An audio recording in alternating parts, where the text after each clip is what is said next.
رمضان کے موقع پر قرآن کی آیت نازل ہوئی کہ دین مکمل ہو گیا. اليوم اکملت لکم دینکم واتممت علیکم نعمتی ورضیت لکم الاسلام دین. دین تو مکمل ہو گیا تھا اسی دن سے. پھر اس کے بعد اس کو پڑھنے کے لیے شرط رکھنی.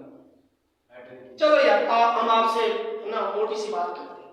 جی یار سکول نکلے ہوئے تھے نا آپ سب 100 سال ہو گئے 150 سال ہو گئے. یہ تو لاٹ میں کالا جب میں کہتا ہوں جی تو 100 سال ہو گیا ہو گیا 120 سال 30 سال 40 سال حد مار کے 150 سال ہو گیا.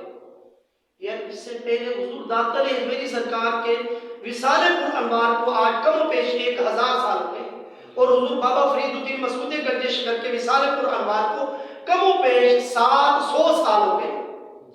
تو انشاءاللہ آئندہ جو منظر یہاں پر فتویٰ شریف آئے گا میرے اعلیٰ حضرت یہ شعر ربانی آپ مرد قلندر کی جو ظاہری حیات طیبہ کی آخری تقریر اور آخری فتویٰ ہے جو آپ نے سکول کی تعلیم و تربیت اور ماحول کے خلاف دیا انشاءاللہ وہ منظر یہاں پر.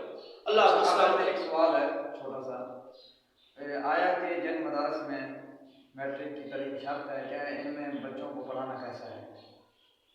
بات اس کی وضاحت تو فرما دی ہے لیکن یہ بتائیں آج کل جو اپنے بچے ادھر پڑھا رہے ہیں جب انہوں نے انگریز کی تعلیم کو شرط رکھا ہے قرآن حدیث کے لیے درس نظامی کے لیے پھر ان کے مدارس میں آپ کیا پیغام دینا چاہیں گے ہمارے ناظرین و سامعین کو کہ وہ کون سے مدارس میں بھیجیں جہاں جو ہے نا انگریز کی تعلیم نہ ہو یا اس میں بھیج سکتے ہیں؟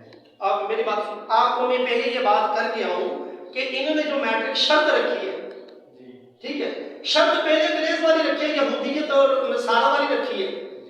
شرط پھر ان کے اندر کیا آپ یہ خیال کرتے ہیں توقع کرتے ہیں ان میں سے حضور داتا علی حجویری کے غلام بن کے نکلیں گے؟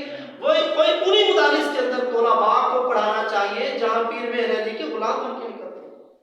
یعنی جن کے مدارس میں میٹرک کی شرط نہیں ہے بزرگان دین ہاں طریقہ ہے بزرگان دین کا طریقہ ہے صوفیاء کرام کی تعلیمات ہے انہی مدارس کے اندر طلباء کو پڑھانا چاہیے. ہاں اللہ کو سلامت رکھے.